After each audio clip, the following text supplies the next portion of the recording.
ভালোবাসি তোমায়, হে আমার রব, হে আমার রব। আমার রব, আমার মালিক, কত ভালোবাসি তোমায়। তুমি আমাকে সৃষ্টি করেছ, সম্মানিত করেছ, বলেছ ওয়ালাকাদ কাররামনা বানি আদম। তুমি আমাকে কুফর ও শিরক থেকে হেফাজত করেছ, আমাকে ইসলামের নিয়ামত দান করেছ, আমাকে শ্রেষ্ঠ নবীর, শ্রেষ্ঠ উম্মতের একজন হিসেবে কবুল করেছ। আলহামদুলিল্লাহ। ভালোবাসি তোমায় হে আমার রব।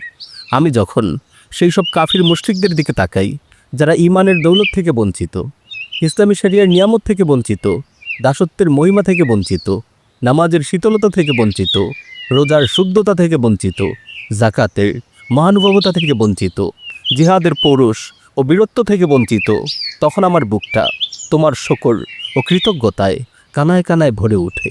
মনের অজান্তেই মুখ দিয়ে বেরিয়ে আসে সেই অমর অজর পংক্তিগুলো যেগুলো উচ্চারিত হয়েছিল সাহাবায়ে কেরামের পবিত্র জবানে। আল্লাহুম্মা লাউলা আনতা মাক্তাদাইনা ওয়ালা তাসাদ্দাকনা ওয়ালা সাল্লাইনা ফাআনজিলান সাকিনাতান আলাইনা ওয়াসাব্বিতিল আকদামা ইন লাকাইনা। আল্লাহ, তুমি যদি না হতে আমরা হেদায়েত পেতাম না, আমরা নামাজও পড়তাম না, জাকাতও দিতাম না। আল্লাহ, তুমি আমাদের অন্তরে প্রশান্তি নাজিল করো, আর আমরা যখন দুশ্মনের মুখোমুখি হই আমাদের দৃঢ়বোধ রেখো। হে আমার রব, তোমার নাজিলকৃত শরিয়া নিঃসন্দেহে তোমার গোলামদের প্রতি তোমার শ্রেষ্ঠ নিয়ামত। যখন পাশ্চাত্য পশু সভ্যতার দিকে তাকাই তোমার প্রতি শকর ও কৃতজ্ঞতায় বুকটা কানায় কানায় ভরে ওঠে।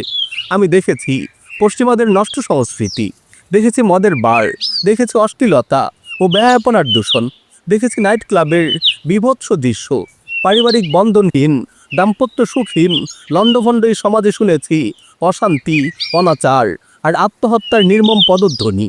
আমি মানুষকে দেখেছি পাথরের নিষ্প্রাণ মূর্তির সামনে মাথা নোয়াতে, দেখেছি গাছ বাঁশের পূজা করতে। আমি মানুষকে দেখেছি সাপ বিচ্ছু, কুকুর ইঁদুর, শূকর আর গরুর মলমূত্র খেতে, দেখেছি পায়ের নোংরা জোতায় মদ ঢেলে খেতে, চিতায় জ্বলতে দেখেছি উলঙ্গ মানুষের লাশ, বৃদ্ধাশ্রমে জীবন্ত কঙ্কালের আহাজারি আমি শুনেছি। এসব দেখে বুঝেছি ইসলাম কত বড় নিয়ামত, কত বড় নিয়ামত। ভালোবাসি তোমায় হে আমার রব। তুমি আমাকে সুন্দর, সুগঠিত ও সুবিন্যস্ত রূপে সৃষ্টি করেছ। আমাকে সুন্দর দুটি চোখ দিয়েছ, কথা বলার জবান দিয়েছ, সুন্দর দুটি ঠোঁট দিয়েছ। কোরআনের ভাষা কতই না মনোমুগ্ধকর।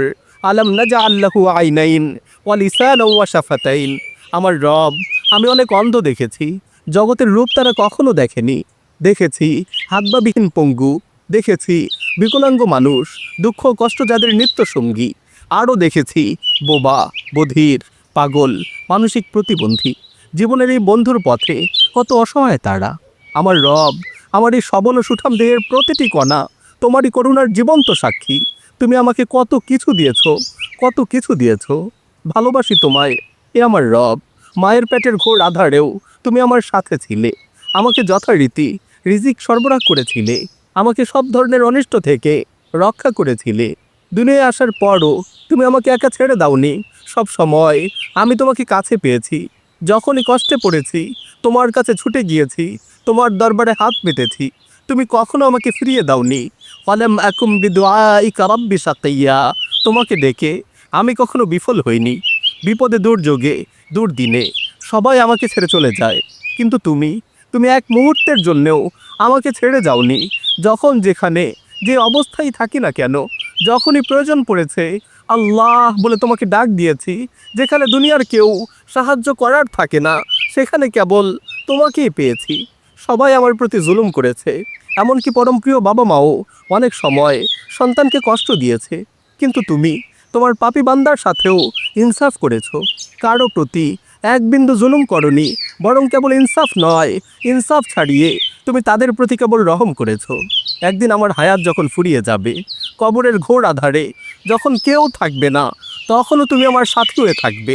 হাসরের ময়দানে যখন মা বাবা, ভাই বোন, স্ত্রী পুত্র, বন্ধু বান্ধব সবাই আমাকে ছেড়ে পালিয়ে বেড়াবে, তখনও কেবল তুমি আমার সহায় হবে। আমার রব, তুমিই তো আমার আপন, তুমিই তো প্রকৃত বন্ধু। মাওলাই কারিম, তোমাকে কতবার অসন্তুষ্ট করেছি, তোমার বেঁধে দেওয়া সীমানা কতবার লঙ্ঘন করেছি, নির্জনে কত জঘন্য গুনাহ করেছি, কিন্তু তুমি আমাকে কখনো পাকড়াও করনি। রুদ্ধদ্বার কক্ষে যখন আমি তোমার নাফরমানিতে মজে থাকি, তখনও তুমি আমার নাকে ঠিকই অক্সিজেন পৌঁছাও, তখনও আমার শরীরে শক্তি সরবরাহ করে যাও। তুমি চাইলে তো মুহূর্তে আমাকে অচল করে দিতে পারতে, যেভাবে অচল করে দিয়েছিলে সাইয়েদা আসিয়ার দিকে হাত বাড়ানো পাপিষ্ঠ ফেরাউনকে। তোমার নিয়ামত ব্যবহার করেই আমি তোমার নাফরমানি করি, তবুও তুমি ক্ষমা করে দাও, সবর করে যাও। তুমি তো গফুরুল হালিম, ক্ষমাময়, ধৈর্যশীল। ভালোবাসি তোমায়, এ আমার রব। আমার পাপের পুরো ইতিহাসই তুমি মানুষের কাছ থেকে লুকিয়ে রেখেছো। এসব যদি তুমি প্রকাশ করে দিতে, ইজ্জত সম্মান বলে কিছুই থাকতো না, আমার সমাজে মুখ দেখানোর জায়গা থাকতো না। কত মহান তুমি, কত উদার, কত মহানুভব তুমি। এই পাপী বান্দাকে তুমি সমাজে সম্মানিত করেছো। তাওবার দরজা তুমি এক মুহূর্তের জন্য বন্ধ করনি। বারবার গুনাহ করি, পাপের সাগরে হাবুডুবু খাই, কত তাওবা ভঙ্গ করি, কিন্তু তুমি কেবল ক্ষমা করতেই থাকো, সুযোগ দিয়েই যাও, অবকাশ দিয়েই যাও। তবুও বলো, উদউনি আস্তাজিব লাকুম। বান্দা, আমার কাছে দোয়া করো, আমি কবুল করব। আমার মালিক, আমার সব কিছুর জন্য আমি তোমার শুকরগুজার। প্রিয় নবীর শেখানো সেই কথাটি বারবার বলতে চাই, রাদিতু বিল্লাহি রাব্বা ওয়া বিল ইসলামি দীনা ওয়া বিমুহাম্মাদিন নাবিয়্যা। আল্লাহকে রব হিসেবে, ইসলামকে দিন হিসেবে এবং মুহাম্মদ সাল্লাল্লাহু আলাইহি ওয়াসাল্লামকে নবী হিসেবে পেয়ে আমি সন্তুষ্ট। প্রতিদিন ভোরে উঠে আমি প্রিয় নবীর শেখানো সেই কথাগুলি আওড়াতে চাই। আসবাহনা আলা ফিতরাতিল ইসলাম ওয়া আলা কালিমাতিল ইখলাস ওয়া আলা দীনি নাবিয়্যিনা মুহাম্মদ ওয়া আলা মিল্লাতি আবিনা ইব্রাহিম হানিফাম মুসলিমা ওয়া মা কানা মিনাল মুশরিকিন। আমার রব, দুনিয়াতে যে অগণিত নিয়ামত তুমি আমাদের দান করেছো, আমরা তোমার কাছে আরও নিয়ামত চাই, আরও বড় নিয়ামত চাই। জগতের সর্বশ্রেষ্ঠ নিয়ামত তুমি আমাদের দান করো হে আল্লাহ। তুমি আমাদেরকে তোমার সর্বশ্রেষ্ঠ নিয়ামত, তোমার দিদার নসিব করো, তোমার নিয়ামতের পূর্ণতা দান করো।